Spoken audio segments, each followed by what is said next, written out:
Assalamualaikum warahmatullahi wabarakatuh. Allahumma salli wa sallim mubarik ala sayyidina Muhammad wa ala alihi walhamdulillahi rabbil alamin.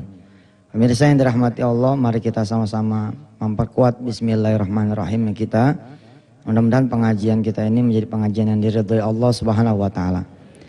Di tengah-tengah kami pemirsa ada tamu-tamu istimewa, ada kurang lebih 10 penghafal Quran dari Kalimantan Selatan, dari Tanjung ya, dari Tabalong. Ini hadir di sini bersama Kiai Najib dan bersama Ustadz Jaya. Mudah-mudahan pemirsa juga mendapatkan keberkahan seperti kami-kami ini yang pernah duduk bersama para penghafal Al-Quran. Kali-kali aja nanti kita kepleset, ada yang kemudian ngangkat.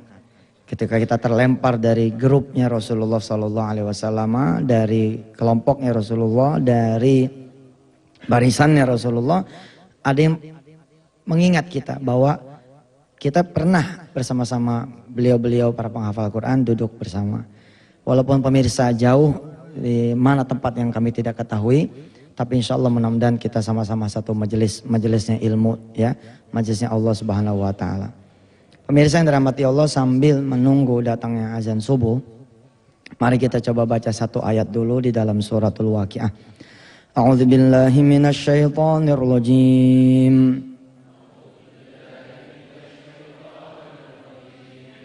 Bismillahirrahmanirrahim.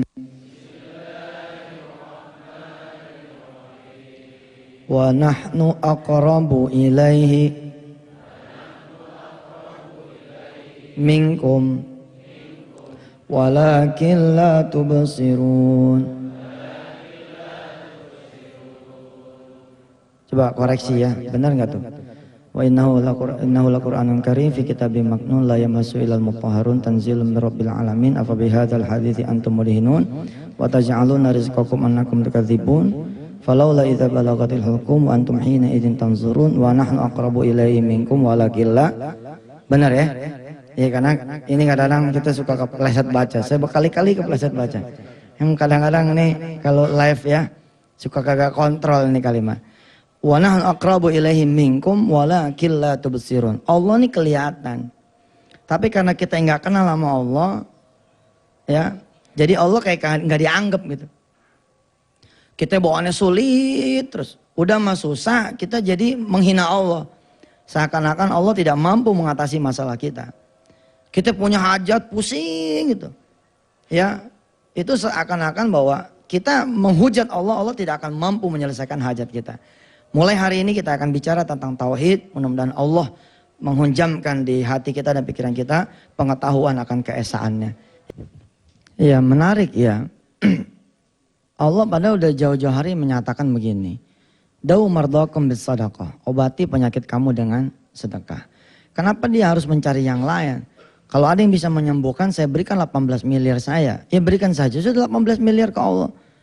Karena Allah itu yang mau menyembuhkan. Masih ingat beberapa tayangan sebelumnya saya mengajak pemirsa semua membuntel penyakit. Innalillahi wa inna ilaihi raji'un, semua memang kembali urusannya kepada Allah. Tapi secara ilmu, daripada sedekah nanti nungguin penyakitnya Pan. Mendingan saya menyeru kepada pemirsa semua, dari sekarang kita buntel penyakit. Kita tuker dengan apa yang kita punya. Ada emas sama emas, ada mobil sama mobil, ada toko sama toko. Ya toko kan bisa kita sedekahin. Ada kontrakan-kontrakan. Apa saja kita sedekahin supaya kita diberikan kesehatan oleh Allah Subhanahu wa taala. Baik, saya pun masih kepingin menjadikan layar kaca ini menjadi layar doa buat kita semua. Belum lama ada sahabat saya yang ayahnya meninggal dunia.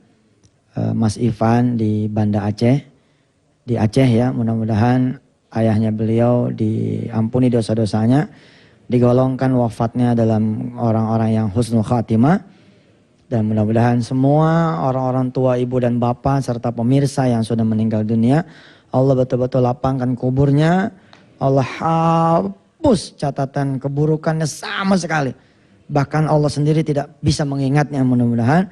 Dan yang anak ada adalah amal-amal soleh yang juga kemudian keturunannya mampu melahirkan amal-amal soleh lagi. Al-Fatihah. Alhamdulillah, Masya Allah.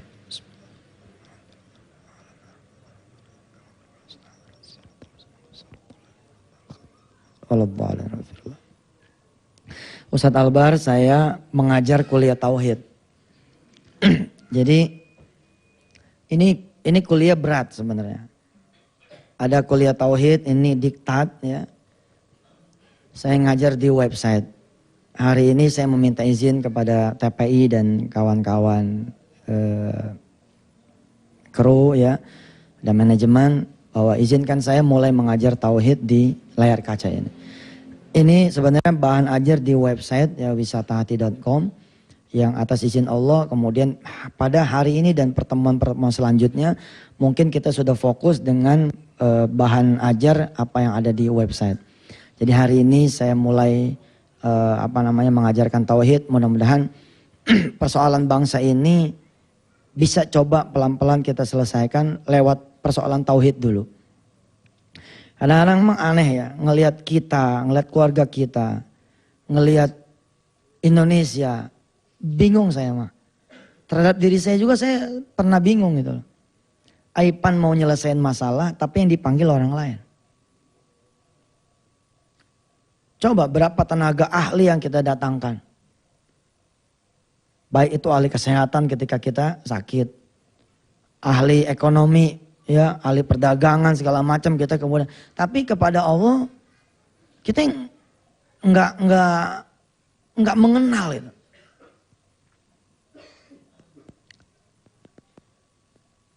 Saya menulis di diktat saya ini, di web saya ya. Atas izin Allah. Bahwa ternyata kesalahan paling utama adalah memang kesalahan tauhid. Suatu hari saya mengadu kepada saya punya guru. Dia orang biasa gitu. Tapi ilmu tauhidnya dalam gitu. Haji Samsuri namanya. Mudah-mudahan beliau saat ini keluarganya mendengar dan mengalir pahalanya buat beliau. Saya menangis di hadapan dia saat itu. Saking sudah tidak bisa lagi mengatakan sesuatu. Ya kan gini ya, nangis itu kan kalau lagi udah sedih banget ya nggak keluar omongan. Itu saya ditempel, saya punya dada. Ya, saya contohin ya. Ya bangun. Oh ini kegedean. Yang kecilan. Nah ini sama ya.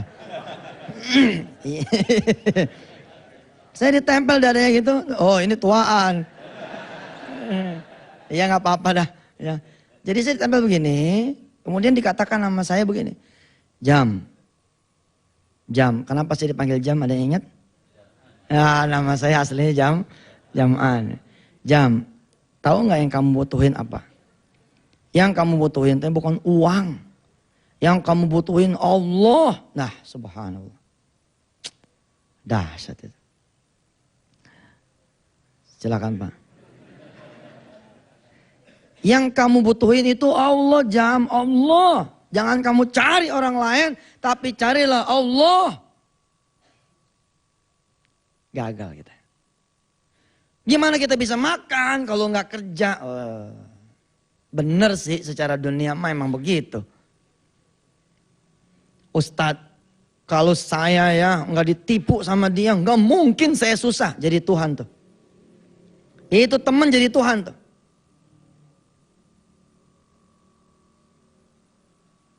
Saya pun belajar dari orang-orang yang sudah mengenal lebih dahulu. Mengenal Allah Azza wa Jalla. Ketika kemudian saya dikatakan oleh mereka semua. Selama kamu masih menyalahkan orang lain untuk kesusahan yang kamu sedang rasakan. Berarti sesungguhnya kamu tidak bertauhid. Siapa yang bisa mendatangkan keburukan dan kebaikan? Dialah Allah Azza wa Jalla. A'attakhidhu min dunihi alihatan iyuridni rahmanu bidurrin la tughni anni syafa'atuhum syai'aw wa la yunqidhun. Allah. Ustadz doain saya ya, kalau nanti dia nolongin saya, selesailah masalah saya. Dia tuh siapa? Insya Allah Ustadz, ini ada yang mau beli rumah saya. Rangkaiannya udah bener, tapi dari sisi tauhidnya masih ada yang kurang. Bener loh. Karena kita susah nggak sengaja tuh begitu. Ustadz, kalau nanti saya dicerai sama suami saya, ya Allah Ustadz, siapa yang ngasih makan anak-anak saya? Coba tuh. Ketika ditanya balik, ketika dia ada setahun terakhir ini apa dia memberi nafkah? Iya juga sih. Enggak, tuh. Masih adanya dia aja nggak ingat. Apalagi dia udah nggak ada. Sedangkan Allah, ya Hayyu, ya Qayyum. Pegang itu, bahwa Allah ada. Pegang itu, Allah bisa menyelesaikan semua masalah kita. Pegang itu, bahwa Allah yang bisa menuntaskan semua hajat kita. Maka kita tidak perlu kendaraan menuju dia. Ustadz, saya pengen ngulain anak, tapi kalau saya nggak jual rumah, kayaknya nggak mungkin. Jahat tuh, jahat tuh. Kecil banget sih Allah. Untuk menolong saudara dia harus jual rumah saudara tuh kecil bener gitu. Kalau dagangan saya laku semua nih Ustadz, kayaknya insya Allah deh saya bisa ke Mekah. Kecil betul. Seperti tidak ada kekuasaan buat Allah untuk memberangkatkan jenengan semua ke Mekah. Saudara harus dibikin dulu sama Allah supaya dagangan laku. Ada bahkan orang yang tidak punya toko. Ada banyak bahkan orang yang tidak punya pekerjaan. Karena tauhidnya lempeng pada Allah, Allah hadiahkan dia pergi haji. Subhanallah. Hilangkan itu sekatan-sekatan yang membuat Allah tidak masuk. Bahwa kemudian kita harus bekerja, ya, karena kita adalah muslim, kerja adalah ibadah. Bahwa kita harus berobat ke rumah sakit, ya, kita harus orang muslim, kita harus ibadah. Salah satu bentuk ibadahnya adalah berobat. Kalau kita tidak berobat, dianggap sama Allah kita tidak punya ibadah. Berputus asa jadinya. Tapi bahwa kesembuhan apakah di sana? Lah, bukan.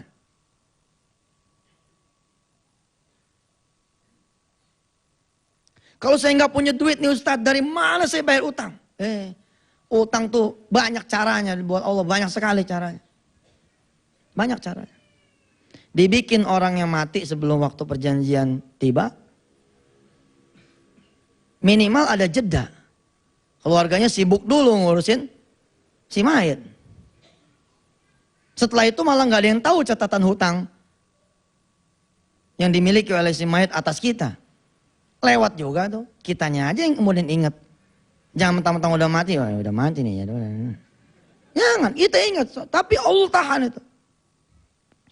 Atau bisa juga kemudian Allah kasihkan perasaan sayang sama dia, kita kemudian malah ditanya, apa nih yang harus Pak Haji lakukan supaya kamu bisa bayar utang kepada Pak Haji? Oh gini Pak Haji, ada yang harus Pak Haji lakukan supaya saya bisa bayar utang ke Pak Haji. Apa? Pak Haji nggak tobat. Kok jadi saya yang tobat? Harusnya sih itu yang tobat. Gini Pak Haji, kalau saya cuma yang tobat doang sebelah. Tapi bagaimana kalau kita tobatnya bareng-bareng? Oh. Aduh, kamu udah pinter ya. Sering nonton Nikmat Sedekah kali ya. Ajarkan kepada anak kita, jangan kau cari pekerjaan nak, kau cari Allah. Salat malam di depan ibumu nak, kamu berdoa ibu aminkan. Jangan kau cari jodoh nak, kau cari Allah. Kalau Allah sudah kau cari dan kau dapatkan, malah mungkin kau tidak perlu lagi jodoh. Kecuali Allah memang berkehendak jodoh itu datang, Allah hilangkan perasaan butuh jodoh itu.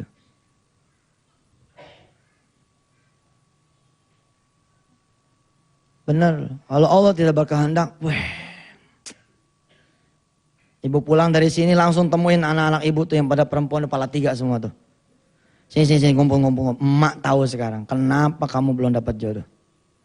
Padahal emak udah ngiklanin kamu di 17 koran.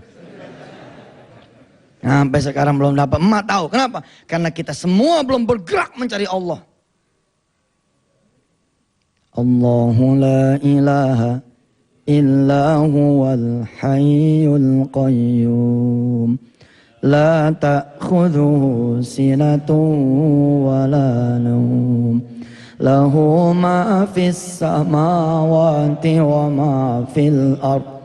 Man dhal ladzi yashfa'u 'indahu illa bi'idhnihi. Ya'lamu ma baina aydihim wa ma khalfahum wa la yuhituna bi syai'in min 'ilmihi illa bima syaa. Wasi'a kursiyyuhu as-samawati wal ard wa la ya'uduhu hifdhuhuma wa huwal aliyyul azim. Ini menjadi mukaddimah buat kita semua. Kita masih punya satu segmen lagi untuk belajar mukaddimah tentang tauhid kepada Allah Subhanahu wa taala.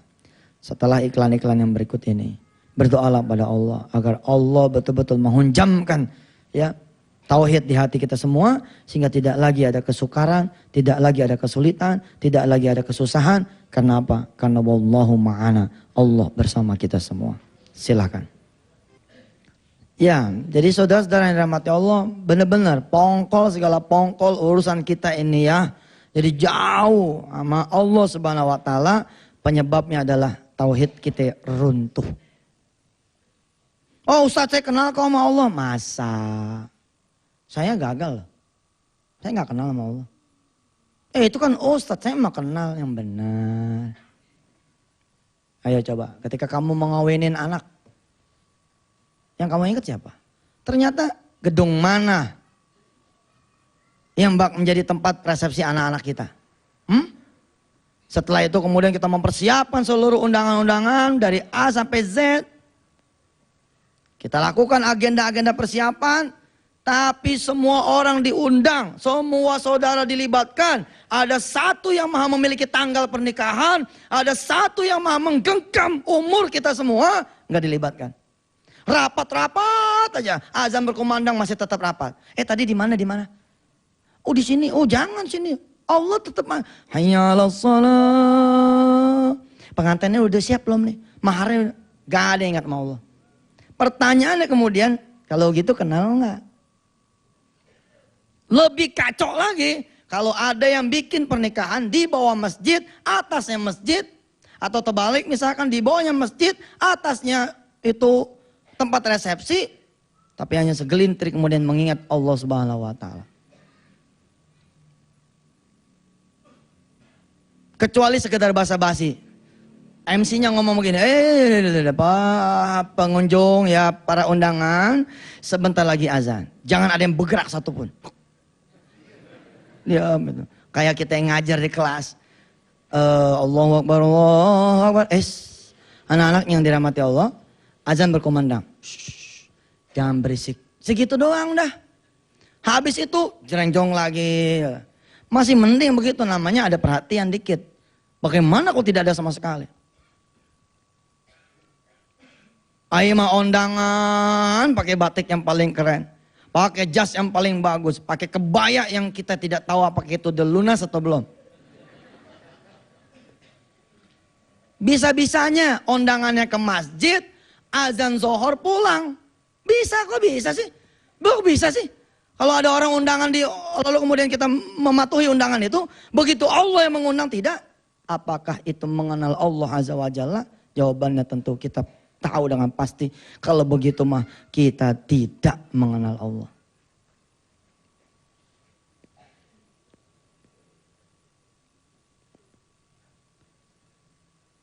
Ketika saudara pengen beli mobil, pengen beli motor, siapa yang saudara kenal? Leasing, showroom. Kenapa sih tidak mengenal Allah? Begitu kumpul duit 10 juta, kita sholat duha. Bismillahirrahmanirrahim. Dari ngambil wudhunya aja kita udah mantep. Bismillahirrahmanirrahim. Ya Allah, temenin saya ya. Saya mau ke showroom motor. Sedangkan seluruh showroom yang saya pengen tuju adalah milikmu ya Allah. Lahu mulkus samawati wal ard. Ya Allah, susah-susah ini saya ngumpulin di 10 juta. Tolong ya, jangan sampai ini di jalanan dimaling orang. Jangan sampai ini di jalanan saya dirampok orang. Insya Allah tuh kalau wudunya begitu lama deh tuh gak kelar-kelar.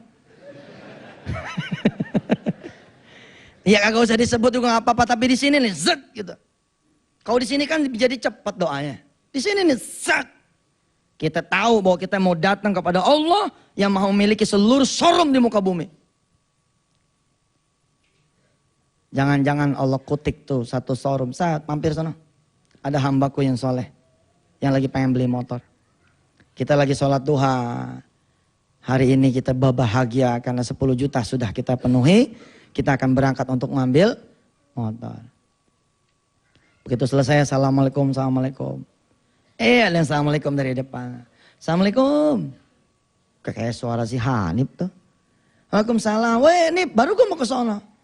Lah bukannya gue dipanggil ke sini? Siapa yang manggil? Lah kayaknya ada yang nyuruh gue kemari dah. Oh bisa-bisanya ente aja nih pedagang juga begitu. Enggak beneran. Kayaknya tadi ada yang nyuruh aneh kemari. Katanya duitnya udah siap. Tuh udah gue bawa motornya. Bisa begitu. Bisa seperti itu. Tapi kalau sampean semua lupa sama Allah. Apalagi yang diingat kredit, utang, kredit, utang, kredit, utang. Allah nggak diingat-ingat. Ustadz, saya kenal kok sama Allah. Yang benar. Nah pertanyaan yang benar itu tanyakan kepada kita. Tanya apakah iya orang kenal sama Allah? Hah? Lalu kemudian ketika Allah turun ke langit dunia, kita nggak sholat malam. Benar tuh kenal sama Allah. Baik, saya lanjutkan tadi. Stop. Ada nih nomor teleponnya. 08 sekian. Telepon. Tut. Nggak nyaut. Semua orang di studio bilang, aduh bodoh betul nih. Bodoh betul, tinggal jawab halo aja. Itu dia sebutlah tuh merek satu mobil yang mahal. Nih ya tuh ya, gara-gara takut dianggap iklan kurang ngegigit. Padahal kalau saya boleh nyebut nama merek mobilnya, mantep nih. Nggak bisa nyebut begitu dianggap iklan. Akhirnya kata si Dik doang dan si kakak dan pemirsa yang ada di sana, putar lagi. Yang kedua nih begitu diputar ada jawaban. Maaf, telepon yang Anda tuju sedang digade. Gitu. Sedang digade. Alias lagi mailbox. Barulah yang keberapa gitu nyambung. Halo, woi, Manda menang gitu. Emang karena cuma jawab halo doang menang. Langsung dah trompet ditiup, segala macam. Taburan kembang-kembang kertas. Ditanya sama presenter dan si selengker tadi. Apa Pak rahasianya kok Bapak bisa jawab yang telepon tadi? Jawaban dia mengagetkan saya. Yang saat itu sedang sahur Pak. Apa jawaban dia? Saya gadangin telepon ini. Saya gadangin alias saya tidak tidur jagain telepon ini. Kenapa untuk Allah yang kita tahu bakalan datang, kita tidak ngejagain dia. Padahal Allah sanggup memberi sekedar apa yang disebutkan oleh stasiun tadi. Itu tanda memang kita tidak mengenal Allah. Bismillahirrahmanirrahim. Kenalkan kami kepada Engkau ya Allah. Izinkan kami membahas tauhid demi tauhid pelajaran ini ya Allah. Di layar kaca nikmatnya sedekah. Dan berikan pemahaman pada kami Allah bahwa Engkau itu Tuhan kami dengan segala kebesaran, kekuasaan dan kasih sayang-Mu ya Allah. Jangan biarkan kami tidak mengenal-Mu ya Allah. Jangan biarkan kami kosong dari-Mu ya Rabb. Isi hati kami, pikiran kami, hidup kami. Sebagaimana yang sering kami sebut di dalam takbiratul ihram kami ya Allah. Dalam salat kami. Inna salati wa nusuki wa mahyaya wa mamati lillahi rabbil alamin. Ya Allah sungguh berani betul kami bicara tauhid di layar kaca ini. Tapi ya Allah, mudah-mudahan ini menjadi pelajaran buat saya khususnya ya Allah Yusuf Mansur. Mudah-mudahan bisa semakin mengenal diri-Mu ya Allah. Rabbi firlana warhamna tub alaina walhamdulillahi rabbil alamin.